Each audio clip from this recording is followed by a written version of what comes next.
lecture series on 8051 microcontroller. In this lecture series, we are going to discuss about the 8051 architecture, interfacing, programming and applications. Okay. So, myself Dr. G. SAKTHIVEL, professor in Electronics and Instrumentation Engineering, Annamalai University. Okay. Before going to the 8051 microcontroller architecture, one must understand the hardware and software of microcontroller based systems. For that, we must understand some basics of numbering and coding system, digital primer, that is digital logic and design, and inside the computer. These are all the things we are going to discuss in this lecture series. Okay. So, first of all, numbering and coding system. What is decimal and what is binary number? Usually, human beings use the base 10 decimals. These are nothing but the distinct symbols 0, 1, 2, 3, 4, 5, 6, 7, 8, 9. These things we call it as the decimal arithmetic or decimal number. Whereas, the computer use base 2 system, that is binary system. Here the numbers are represented only in two levels, 0 and 1. That 0 means logic 0. In digital electronics, it is represented as 0 volts, whereas 1 is logic 1. In digital electronics, we represent it as 5 volts. Okay. So, these are all the binary digits are commonly referred to as bits. Okay. Now, we are going to discuss about how we are going to be convert the decimal number to binary number. For a given decimal number, we are going to be divide the decimal number by 2 repeatedly. For each and every iteration, we have to keep track of the remainder. We have to continue this process until the quotient becomes 0. Then finally, write the remainders in reverse order to obtain the binary number. For example, you can see here the 25 is the decimal number given, which must be converted to the binary. Okay, the 25 is the number we are going to be converted into binary. For that, what you are going to do? The 25 is divided by 2. The quotient is 12 and the remainder is 1. Okay. So, then the 12 is divided by 2, the quotient is 6 and remainder is 0. 6 is divided by 2, quotient is 3 and remainder is 0. Then 3 is divided by 2, the quotient is 1 and remainder is 1. Finally, if I am dividing 1 by 2, quotient is 0 and remainder is 1. So, I already told that we are going to be stop the process if the quotient becomes 0. So, once the quotient becomes 0, we are going to stop the process. Now, what we are going to do? So, we are going to write the remainders in the reverse order. Okay. Reverse order means 1, 1, 0, 0, 1. This is the binary equivalent of the given 25. Okay. So, next one, how you are going to converting the binary to decimal. Okay. Previously, what we discussed? The previously we are going to convert the decimal number to binary. Now, it is a vice that is opposite to this one, the converting the binary to the decimal. So, for converting the binary to decimal, one must know the weight of each bit in the binary number. After that, add them together to get the decimal equivalent. For example, you can see here, this is the given binary number. For that, we are going to find the decimal equivalent. The weights are 2 power 0, 2 power 1, 2 power 2, 2 power 3, 2 power 4. Okay. So, that is 1, 2, 4, 8, 16. Okay. So, I have to write from the right. 1 is written here and this is a 0 we are written here, next 0 here and 1 here and 1 here. Now, what I am going to do? 1 into 1 plus 0 into 0 plus 0 into 0 plus 1 into 8 plus 1 into 16. Finally, you are getting 25 is the equivalent decimal number. Okay. The same concept you can use to convert the decimal number to the binary directly. If you know the concept of the weight, to convert the decimal to binary to directly, you can directly convert. For example, you can see this is the 39 is the number you are going to be convert to the binary. Okay. So, 32 plus 0 plus 0 plus 4 plus 2 plus 1 is 39. So, 1 0 0 1 1 1. So, this is the binary equivalent of the given 39. Next one, what is hexadecimal number? Okay. So, hexadecimal systems. Okay. Usually, previously we discussed about normal decimal system and binary system. The decimal systems are based to the binary or zeros or 1, whereas hexadecimal systems are base 16. It is very convenient for representation of binary numbers. Okay.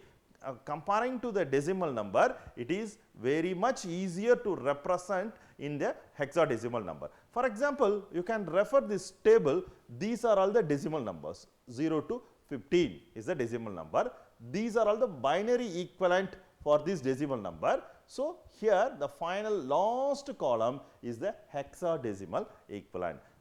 You can see the relation between the decimal and hex. From 0 to 9, you are getting the same 0 to 9. Then, for example, 10 is represented as an A, 11 is represented as an B, 12 is represented as C, 13 is represented D, 14 is represented as E, 15 is represented as an F. Okay. This is the difference between the decimal and hexadecimal number. So, given 4-bit binary, these are all the corresponding hexadecimal numbers. Now, we are converting, how to convert the binary to hex. Okay.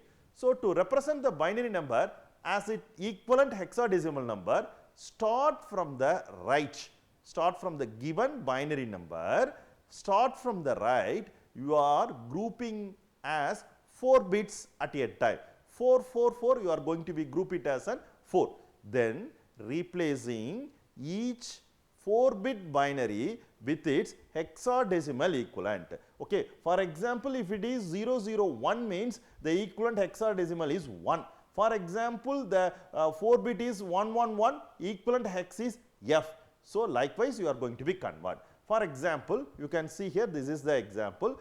Our aim is we are going to be represent the binary number into hex. Okay. So, this is the given binary number 10011110101. Okay. Now, what I am going to do from the right, I am grouping it as an 4-bit binary number. This is the first 4-bit, this is the second 4-bit, this is the third 4-bit. Okay. Now, I am writing it as an 0101 1111 1001. Now, so 0101 means what? 0101 means 5. So, I am writing it as an 5. What is 111? 111 means it is F. So, I am writing it as an F. Then what is 1001? 1001 is nothing but 9. So, I am writing it as a 9. So, what is the equivalent for this one? 9F5 is the equivalent hexadecimal number for the given binary. Okay. So, you can see to convert the hex to binary, each hexadecimal digit is replaced with 4-bit binary equivalent. For example, 29F is the given hexadecimal number. We have to convert the 29B to binary. So, first of all, write it as an 2, 9 and B. What is B binary equivalent? B means what? B means 1011. So, 1011 I written here. What is 9? You can see here 9 means 1001. So, you can write it as an 1001. You already know that 2 means 0010. So, for 29B, the binary equivalent is 001010011011. Okay. So, this is the way how you are going to convert the given hexadecimal number to the binary. Next, we will discuss about converting the decimal to hex. Okay. So, for converting the decimal to hex, first convert to binary first, then convert to hex. Okay. So, convert directly from decimal to hex by repeated addition is also possible. For that, you have to keep track of the reminders. Okay. So, for example, here we are going to be convert 45 is the decimal number, we are going to be convert to hexadecimal number. Okay. So, first the 45 is converted into binary, the 45 is converted into binary, that is 101101. So, given decimal number first decimal number is converted into binary. Once we convert the given decimal number into binary, then as usual what you are going to, you group them. Okay, you can see group it as an 4-bit and we are going to be group it as an 4-bit. But if we are having only 2 bits, we have to append 2 more zeros here. So 0010, 1101. So what is the equivalent for 0010? That is 2.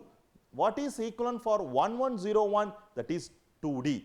For the given 45 decimal equivalent hexadecimal data is 2D. Okay. For that, what is the process?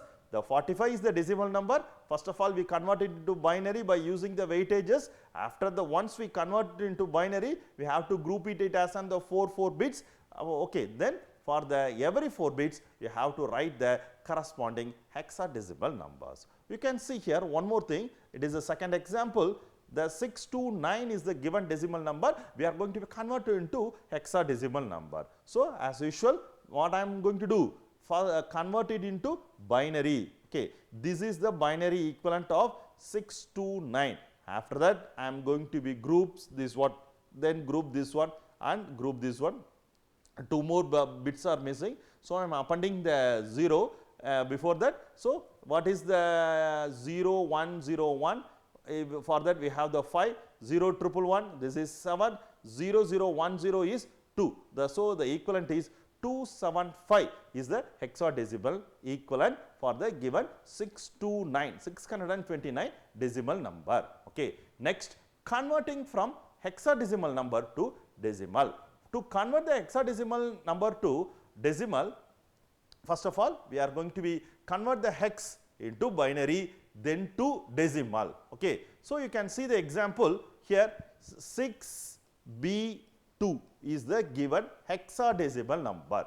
What I am going to do be first to convert to binary. It is converted into for the binary. So the binary is 0. Using the weightages, we are converting into binary. So like this is the binary equivalent for the 6B2. Okay. Once we convert the given hexadecimal to the binary, we are going to be apply weights for the corresponding bits. For example, this is nothing but multiply by 1, this is multiply by 2, a third one is multiply by 4, this is multiply by 8, this one. Okay, you are getting 1 into 0, 2 into 1, 4 into 0, 8 into 0, 16 into 1 plus 32 into 1 plus 64 into 0 plus 128 into 1 plus 256 into 0 plus 512 into 1 plus 1024 into 1. So finally you are getting 1714 as an the decimal number. Okay. So for converting the given hexadecimal number to decimal, first you convert the given hexadecimal number into binary by using the corresponding weights. Then convert the given binary, not given binary, converted binary into decimals. Okay. Next one. So how you are going to be add or subtract the hexadecimal number? Add or subtract the hexadecimal number. Adding the digits together from the LSB, we are going to be start the addition or subtraction from the LSB. Okay. So while adding the two numbers, we are going to be start from LSB. As I told earlier, we are going to be start from LSB. In the LSB, while adding, if the result is less than 16, since it is the hexadecimal addition, we have to check the result if it is less than 16. If it is less than 16 means write the digit as the sum for that position. Okay. If the result is less than 16 means you have to write it as it is. Sometimes if the result is greater than 16 means what you are going to do? We are going to be subtract 16 from the result and carry 1 to the next digit. Okay. I will repeat once again. If the result is less than 16 means we are going to write the digit as the sum for that position. or otherwise if the result is greater than 16, subtract 16 from it to get the digit and carry 1 to the next digit. Okay. So, you can see the example here. We are going to be perform the hexadecimal addition. This is the first number and this is the second number. 239 D9 plus 94B. Okay. For that I start with LSB. Okay. So, what is the LSB for the first number? 9 plus E. 9 plus E. What is E? E is 14. So, 9 plus 14 is 23. So, the 23 is greater than 16. So, we are going to be subtract 16 from 23. What you are getting? 7. Okay. 7 we are going to put here, and one more thing we are going to be add, that is carry 1 to the next digit. In the next digit, what I am going to do? 1 plus D is 13 plus B is 11. If you are adding 1 plus 13 plus 11, you are getting 25. Still the 25 is greater than 16. We are going to be subtract 16 from that is 25 minus 16, you are getting 9. Okay. So, we are going to be consider the carry also 9, the carry 1. So, what I am going to do? 1 plus 3 plus 4. Okay. So, 1 plus 3 plus 4 is 18. This 18 is less than 16. So, I am going to be write 8 as it is. Okay. So, there is no carry forward here. So, now what I am going to do? In the last MSB 2 plus 9. Okay. The 2 plus 9 means 2 plus 9 is B. Okay. So, I have to write B as it is. So, the result is B897. Okay. So, we are going to be add like this for addition of hexadecimal numbers. Next, how to subtract the hexadecimal number. Okay. So, we have two hexadecimal numbers are available. In the hexadecimal subtraction, if the second digit is greater than the first one, borrow 16 from preceding one. Usually in normal subtraction we are going to be borrow 1 from the preceding digit. Okay. But in the hexadecimal addition, subtraction, we are going to be borrow 16 from the preceding digit. Okay. For example, I am going to be, what I am going to do? Subtract 59F from 288. Okay. You can see here what happens for this 15 minus 8. The second number is smaller than first one. So, no issues, we are getting 7. I am writing 7 as it is. 9 minus 8. Okay. So, the 9 minus this is not 8, this is B. Okay. So, 9 minus B. Okay. The B is greater than 9. B is greater than 9. So, what I am going to do? I am going to be borrow 16 from here. What I am going to 19 plus 16. Okay. Then I have to subtract this 11. The answer is 14. Whose hexadecimal equivalent is E. I have to put E here. Okay. What is the number available here? Not 5. Okay. Because I already borrowed 16 from 5. So, what happens? Now, the 4 is available. Now, what happens? 4 minus 2 is 2. Okay. So, the result is 2EF. 2EF is the result. Okay. So, next one, ASCII code. Okay. As you already aware about, this is one of the coding, American Standard Code for Information Interchange. It is pronounced as ASCII code. Okay. So, assigns the binary patterns for the numbers 0 to 9 and also English alphabets, uppercase, unique codes, and for lower case it is going to be allocate the unique codes. Okay. For the numbers 0 to 9 as well as uppercase A to Z, lower case A to Z. In addition to these A to Z, 0 to 9, for some control codes, that is comma, full stop, curly brace, open, close, for all the things it has the codes. This is the code we are using in the keyboard also. Usually ASCII system use 7 bits to represent each code. These are all the table for the selected ASCII codes. For the number 41, the symbol is A. For 42, B. For example, this is a symbol, the corresponding hex is 41. For Z, it is 5A. For small z, it is 7A. Small a, it is 61. Okay, for that you have the ASCII chart is available. You can refer the ASCII table. Okay, for the numbers, alphabets, and control codes and punctuation marks. Okay, next coming to digital primer. Here we are going to discuss about the digital logic and design. This is the second part. Okay. So, in the digital logic and design, first of all we will discuss about the truth tables of gates and symbols of gates and some decoders and combination of the gates to generate some binaries, the digital circuits we are going to be discuss. Okay.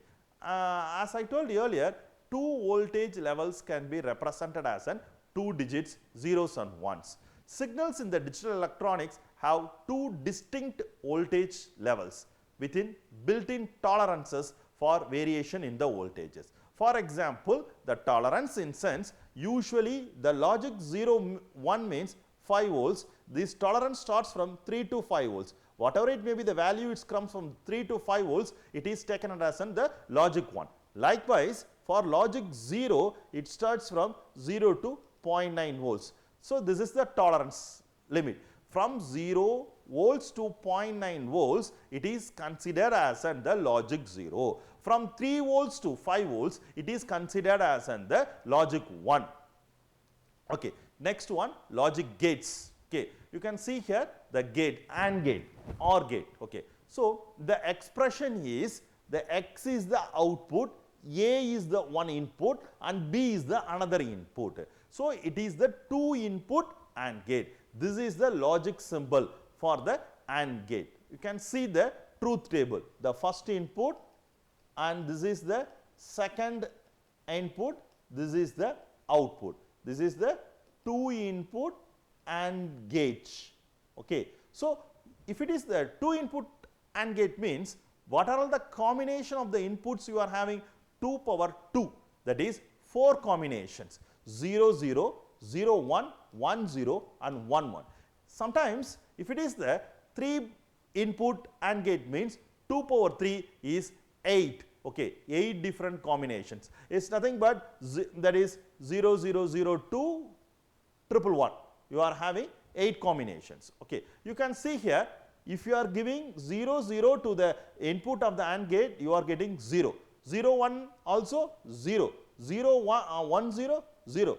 Whenever both the inputs A and B is true, the output is also true. For the remaining all of the combinations, either it is 2 bit, 3 bit or 4 bit input, of if all the inputs are true, then only the output is true. For all other combinations, you are getting the false output, that is the 0 output. This is the AND gate. Next of all, next OR gate. Okay. So, you are using the plus symbol. This is the expression for the OR gate. X is the input and A and B is the X is the output, A and B is the inputs. Okay. This is a symbolic representation. Okay. Here you can see here for the same inputs, for 0 0 you are getting 0. For the remaining combinations, that is 0 1 0 or 0 1 or 1 1, you are getting the value of 1. Okay. Whenever both the inputs are false, whenever both the inputs are 0 0, you are getting 0. If it is the 3 input OR gate, means if the input is 0 0 0, the output is 0. For the remaining all of the combinations, you are getting the 1 irrespective of the weightage. For all the combinations of the binary bit, you are getting the 1 only for the OR gate. Next of all, inverter. Okay, it is otherwise called as the tri-state buffer. Okay. So, the expression is AX equal to A bar. That is, A is the input, A is the input, X is the output. If you are giving 0, you are getting 1. If you are giving 1, you are getting 0. This is the truth table for the inverter. Okay. Then finally, we are going to be discuss about the XOR gate. Okay. So, the expression is X equal to A XOR B. This is the symbol for the XOR. Okay. You can see here, this is the logical symbol for the XOR gate. So, it is somewhat similar to the OR gate. We are adding one curve before the OR gate. Okay. Again, this is the 2 input XOR gate. Okay. For example, you can hear 0 0 combination 1 0 1 1 0 1 1. If it is the same input, that is for 0 0 and 1 1, you are getting 0. If the input is different, means you are getting 1, that is for 0 1 and 1 0, you are getting 1. For the same input, you are getting 0. For the different input, you are getting 1. This is the XOR gate. Then NAND gate and NOR gate. Okay. So, the NAND gate is just opposite of AND gate, whose operation is opposite of the AND gate. Okay. So, you can see the symbol, the same AND gate with bubbled at the output. Okay. You can see the truth table 0 0 0 1 1 0 1 1. You are getting 1 1 1 0. Whereas, for the AND gate, you are getting 0 0 1. Okay. Just this is opposite to the AND gate. Similarly, you are having NOR gate. This is opposite to the OR gate. So, this is a symbol for OR gate, just we are bubbled at the output, we are going to getting the output. Okay. So, you can see this is the NOR gate and this is OR gate, just opposite to this one. This is the opposite to the OR gate. Okay. Next of all, half adder and full adder circuit. So far, we discussed about the logical operations and truth tables of AND gate, OR gate, XOR gate, NAND gate and NOR gate. Here, by using these logic gates, we are going to construct some digital circuits. Simple one is half adder. Half adder is nothing but 2-bit addition. Okay. You can see here, I am going to be add 0 plus 0, 0 plus 1, 1 plus 0, 1 plus 1. You are getting 2 columns, sum is 0 and carry is 0, 0, 1, 0, 1, 0, but the last combination, if it is 1 plus 1 means sum is 0, carry is 1. Sum is 0, carry is 1.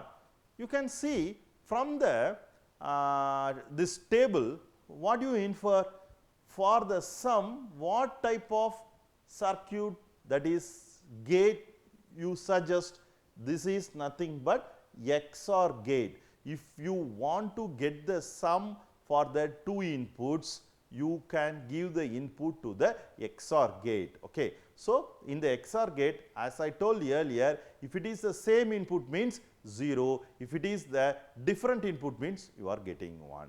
If I want to get the carry means, what you are going to get? You can see 0 0 0 0 1 0 1 0 0 1 1 1. This is nothing but AND gate. Okay. So, AND gate. Okay. So, the combination of XOR gate and AND gate gives the half adder circuit. This is the 2-bit addition.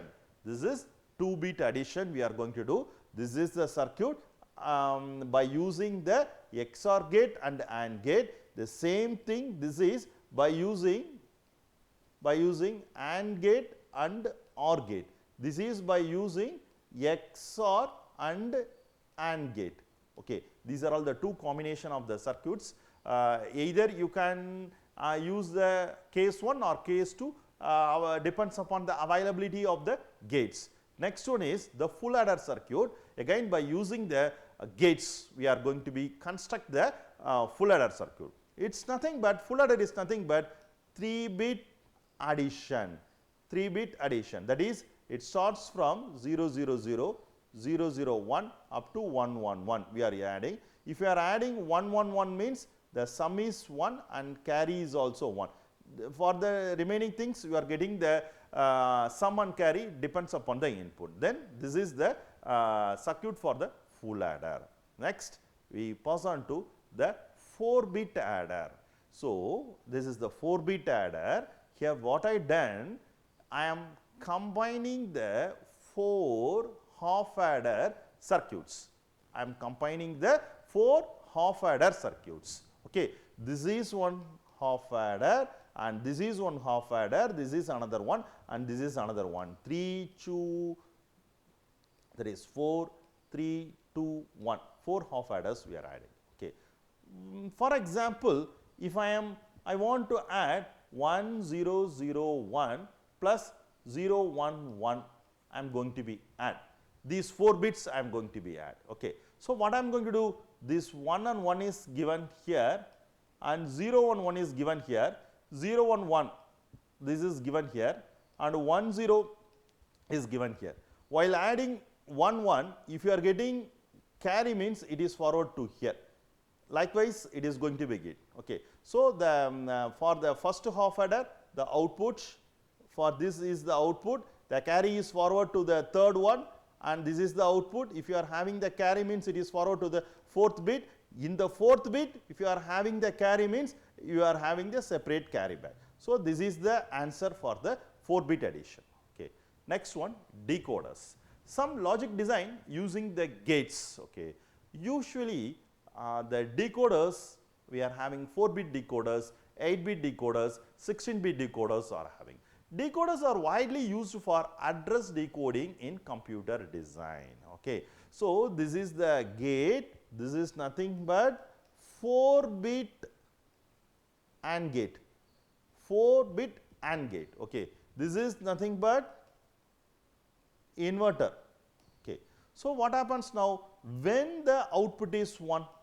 So if all the things are 1, this one 1 1 1 needed, but 1, if you are giving 0 0 in the inverter, then only you are getting 1 1 1.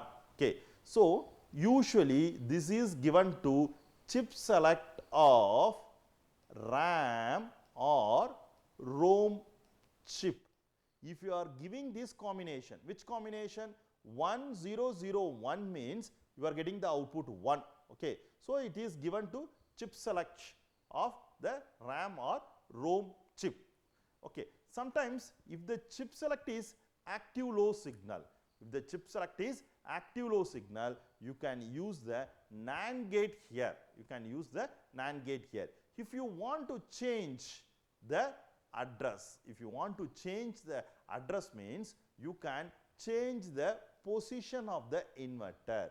Previously what I am having 1001 is the address. Now what happens? You are giving 1010. Okay. 5 is the address. So by changing the different combination of the logic circuit in the decoder, okay, so you can change the address. Okay. So these address decoders are used for address decoding of RAM or ROM, that is memory devices. Okay. Next one, flip-flops. Usually the flip-flops are frequently used to store the data. Okay. So here you can see this is the D-type flip-flop. In the D-type flip-flop we are having the clock signal and the data. Okay. So when the clock is 1, depends upon the data D. If the clock is active, if the clock is active means, if it is 0 means you are getting the 0 here. If you are 1 means the output is 1. This is nothing but inverted inversion of the output 1 and 0. So this is the logic diagram or logic representation of the that is D-type flip-flop. This is the D-type flip-flop. Next one, we will discuss about some of the important terminologies in the computer. Most of you are aware about these terminologies. Just for the recap, we are going to discuss about some of the basic terminologies. Okay. So what is the unit of data size? Bit. Bit is binary digit, can have the value 0 or 1. Okay. This is bit. Next, byte. group of 8 bits, we call it as a byte. Half byte, nothing but 4 bits, we call it as an half of byte. The name of the half of byte is nibble. Okay. If we are combining 2 bytes, if you are combining 2 bytes, we call it as an one word. 4 nibbles means nothing but 2 bytes. This is one word. Okay. In a word, we are having 2 bytes and 16 bits. Okay. The terms used to describe the amount of memory in IBM PCs and its compatibility are usually kilobyte, megabyte, gigabyte and tetrabyte. For kilobyte, we are having 2 power 10, that is 1024 bytes. Okay, 1024 bytes. Megabyte is nothing but 1024 kilobytes. Gigabyte is nothing but 2 power 30, this is nothing but 1024 megabytes. Tetrabyte is nothing but 2 power 10 bytes, this is 1 trillion bytes, this is nothing but 1024 gigabytes. Okay. Next one, internal organization of the computers. Most of you are aware about these terms CPU, IO devices and memory. Okay. CPU means central processing unit. This is the brain of the computer. It executes all the information and the signals are generated from the CPU only, and signals may go to the memory or it may go to some serial data or parallel data or interrupts or any IO devices. It is keep on getting the input, and based on the input it is going to be take the actions. Okay. So, this is the CPU. Okay. The CPU consists of ALU, control circuit and some registers. Then input output device, that is IO devices. It provides the means of communicating with the CPU. So, for example, input may be switches or keyboards like that. The output means monitors, displays like that. Okay. Those things are interfaced with the CPU. Next one is the memory. As you are aware about the memory, the two major type is the RAM and ROM. Okay. So, RAM means random access memory and ROM is read-only memory. Okay. So, the temporary storage of programs are available while computer is running, the data is in RAM. While computer is running, if you want to store the temporary data means it must be in RAM, but the data is lost when computer is off. When computer is off, the data is lost. That we call it as the volatile memory. Okay. Volatile memory. Okay. Next one is ROM, the read-only memory. It contains the programs and information essential to operation of the computer. The operation of the computer means for booting, for some BIOS programs are available in the ROM. Okay. So, informations cannot be changed and it is not lost when the power is off. That is, it is called as the non-volatile memory. Okay. So, you can see the internal organization of the computer. It is the CPU and this is memory and these are all the peripherals, input output devices. These input output devices RAM and ROM are interfaced to the CPU by using the two buses, address bus and data bus. So, what is bus? That is nothing but a group of wires or strip of wires, we call it as the bus. Each wire is capable of carrying the binary bits, that is zeros and ones. The CPU is connected to memory and input output devices through these buses. If the bus is carrying the data means we call it as an data bus.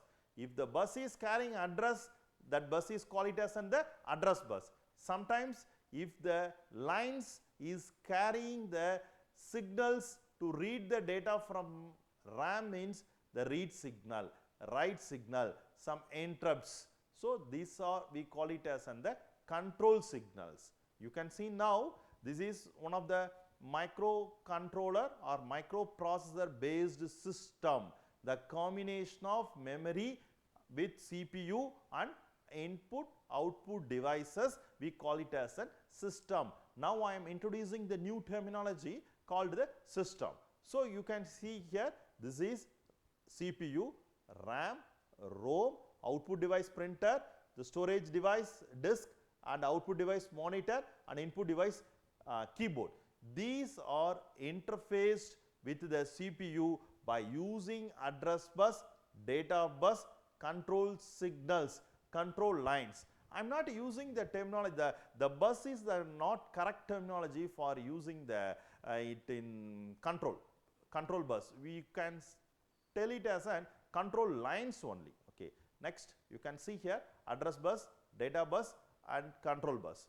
What is address bus? For the devices to be recognized by CPU, it must be assigned an address, whether it may be, that is memory data, the data which is available in the memory, or various IO devices are recognized by addresses only. It's like the house addressing. How you are going to be identify the house in a street? By using the address. Likewise, if I want to identify the address, that is data which is available in the memory, means you must know the address. The address is the unique which must be devised to the locations or IO devices. Okay. Now what happens if CPU wants to take the data from the memory, means it sends the address to the through the address bus, and the addresses are decoded by the decoding circuit, and it finds the device. So in the data bus, we are going to be send the data from the device. Okay. So the data bus, we are sending and receiving the data. The control bus, it provides the read and write signals to the device to indicate if the CPU is asking for information or sending it information. Okay. For example, if the more data buses available, means the CPU is better. Okay. So for example, you can see for example, for the 8-bit processor, if it is the 8-bit data bus is available, means well and good.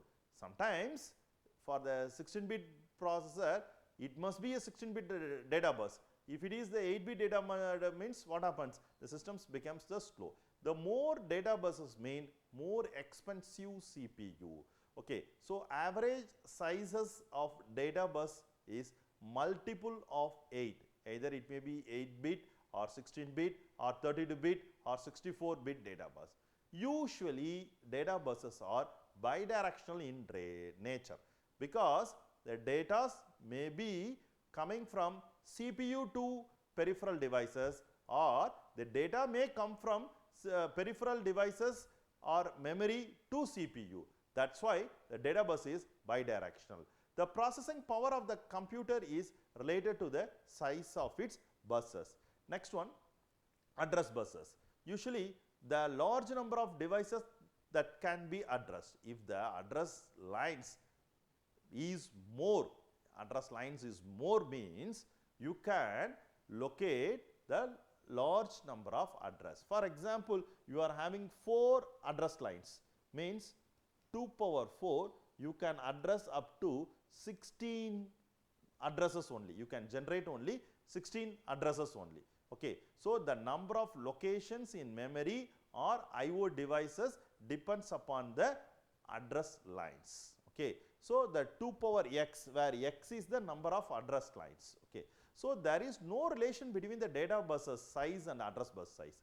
Okay. For example, if the CPU has 24 address lines, means what happens? Okay, 2 power 24 is 16 megabytes of addressable memory is available. If it is 16, means 2 power 16 is what happens? 65,536. If I am dividing by 1024 to convert into kilobytes, means 64 kilobytes of addressable memory is available. Each location has the maximum of 1 byte. That is, it is irrespective of the data bus, whether it is 8-bit processor or 16-bit processor. For 32-bit processor, the location which can store the maximum of 1 bytes only. Okay. So, all the general purpose CPUs are byte addresses only. The address bus is unidirectional. That is, the data is coming from the addresses or coming from CPU to memory or IO devices only. Okay. For the CPU to process information, data must be stored in RAM or ROM, which are referred to as primary memory. Okay. The primary memory is ROM. Okay. So, in ROM has the fixed or permanent data, the tables or some initialization programs like that. RAM stores the information that is not permanent and can change with time. If the data is changing time to time or temporary data, those things are stored in the RAM. Various versions of the operating system and application packages are available.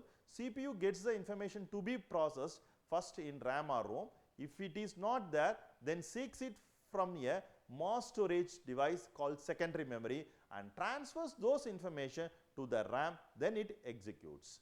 Okay. Next one, registers. Okay. CPU use the register to store the information temporarily while execution of the programs. For example, if you want to add the two numbers are first of all loaded into the registers. That after that, we are going to be add the content of two registers only. Okay. For that, some registers for doing some processing, the registers are needed. Usually for registers, we are giving the symbolic names as A, B, C, D, or not R1, R2, R3 like that. Okay.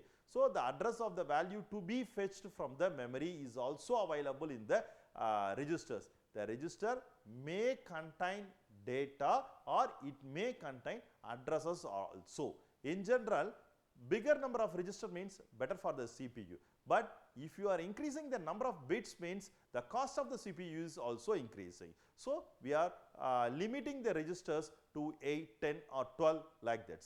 Okay. Next one, this is the CPU inside the computer, that is you can see as I told you earlier, the CPU consists of ALU, register, control circuits. These are all things which is available inside the CPU. You can see this is the arithmetic logical unit and this is the flag and this is program counter, another register, instruction decoder and control. These are all the sum of the register. We call it as an A, B, C, D. Okay. So, and these are all the buses which are connected to the external RAM, ROM or control circuits. Okay. Next one, ALU. Okay. So, from the name itself, it is very clear this is arithmetic and logic unit.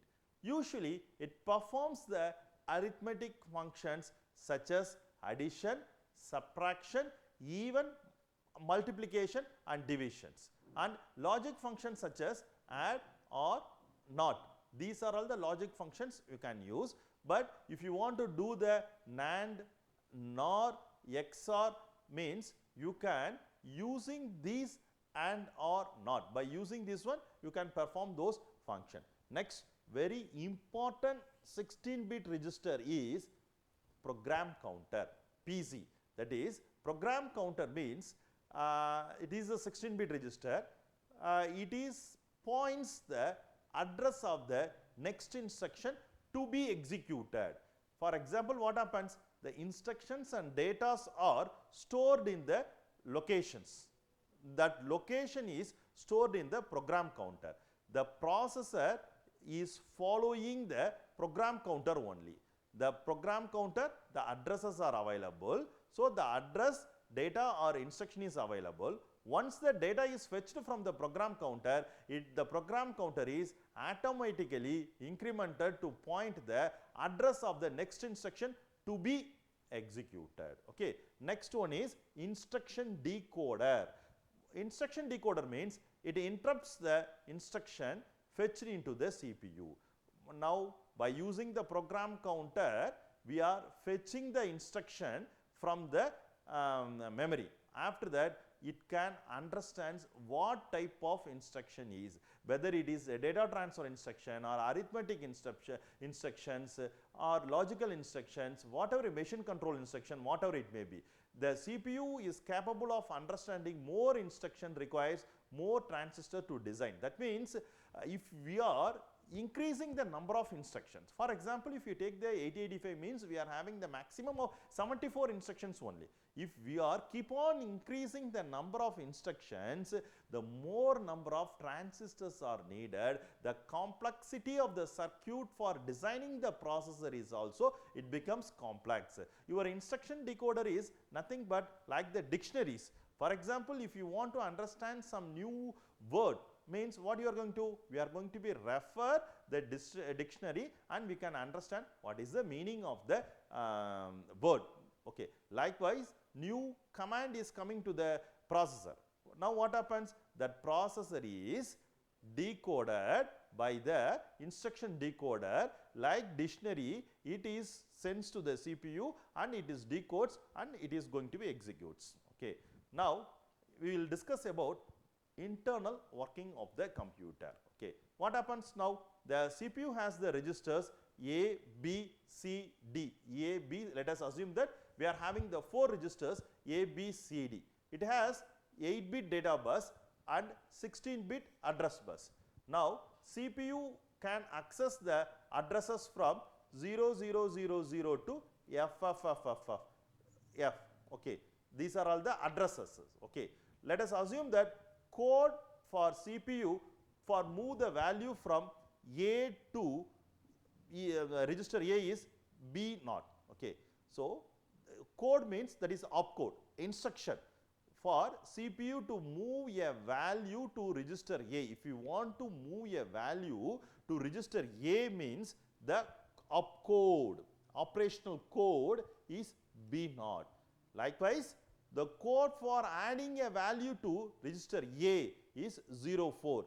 This is for move, this is for add. These are all the 2 opcodes available. Now, what is the action to be performed is the CPU is to put 21 in register A, then add to register A and values 42 and 12H. First of all, the 21 is put it in the register A and add it with 42 and whose result is added with 12. This is the action we are going to be performed. Okay. Now what are all the actions? 21 is moved to register A. This is move. If it is move means what is the code? B0. Okay. So I am putting B0. What is the data here? 21 is the data. So code followed by 21. Now what happens? Add the value 42 to register A. For that, what is the opcode? 04. Okay. So 04 is for add. What is the data? 42 is added with 21. Now what happens? 12 is the another data. For that, what happens? The opcode is 04.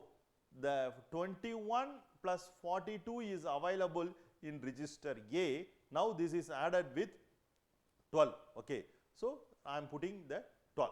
Okay. This is code, this is data. Now let us assume that I have to store these codes and data in the memory location. Okay. So I already told that in the given problem itself, it shows from the range is 0002 FF. Okay. So what happens now? I am choosing the memory address as 1400. Okay. So I am just, it's randomly I am choosing the data 1400.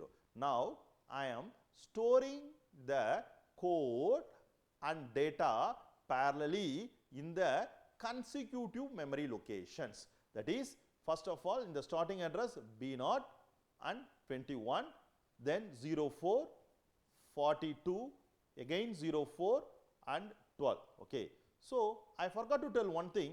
If I want to stop the program, okay, if the vehicle is running, if you want to stop the vehicle means you have to apply the brake. Likewise, the program once started means you have to end the program by putting the code for halt at the end of the program. At the end of the program, if you are putting the halt instruction means the program is stopped.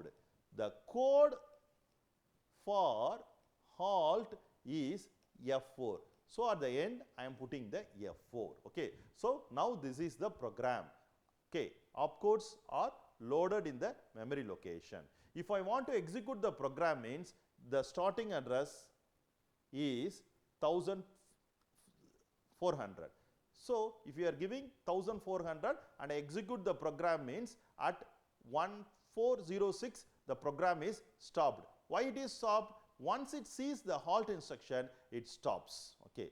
So, you can see what are the actions performed by the CPU, the program counter. So, you can see what I told here, if 1400 is given to the CPU means what you are going to do? The 1400 must be given to program counter. So, your CPU is always following the program counter. Once the program counter is loaded with 1400, what happens? The 1400 is put in the address bus. The CPU generates the read signal. Okay. So, once it reads the instruction B0 means what happens? B0 is the code which is available in the 1400. Okay. The CPU activates the read signal, indicates that memory that wants a byte from 1400. Okay.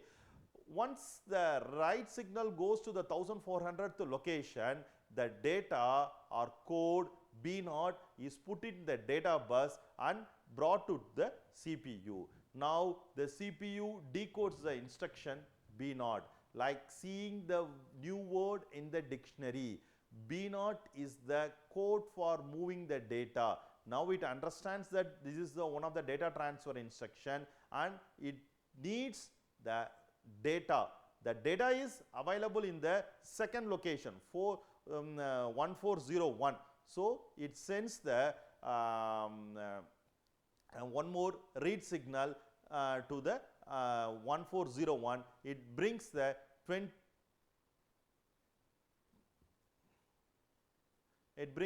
21 to the program register A. Now, the program counter points to the address of the next instruction to be executed, that is 1402.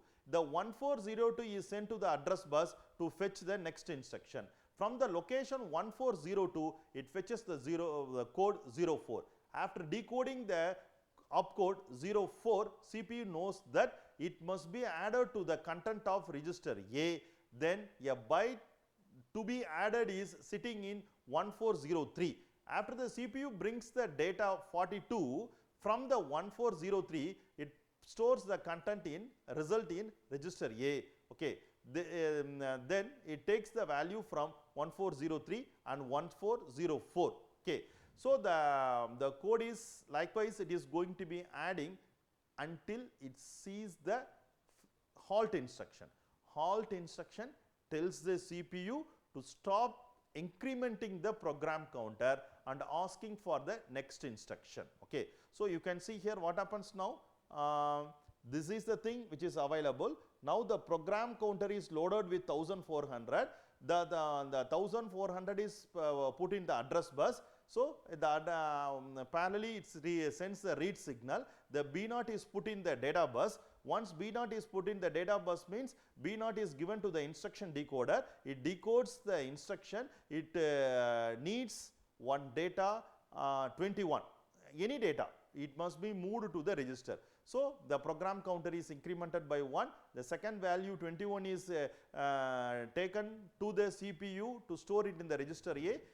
Then it takes the data from 1402. The code is 04. This is nothing but adding a value to register A. So, the 42 is the value which is available in the next location 1403. So, the program counter is incremented. It sends the read signal to 1403. The 42 is taken to the CPU and it is added with 21. Next what happens? The program counter is incremented because it did not see the halt instruction. So, it increments to 1404. It takes the data 04. Again 04 means the instruction decoder came to know that this is the add instruction. So, it needs one more data to add the data to the previous result. So, program counter is incremented 1405 then the 12 is the another data, it is taken to the CPU and it is added with the previous result. Now the result is available in the accumulator. Now it program counter is incremented, it takes the opcode F4. The F4 is the code for the halt instruction. Okay. So, if it sees the halt instruction means CPU instructs the program counter to stop incrementing. If the program counter stop incrementing means the program is halted. Okay. So, this is the internal working of the computer, how it works, how the CPU sends the address to the program counter, sends the control signals through the control bus, how the addresses data are decoded and how the data are processed. Okay. So, up to this what we discuss is some basics of numbering systems and introduction to gates and overview of computers and internal working of computers. Okay. This is my reference what we used for this micro 8051 microcontroller.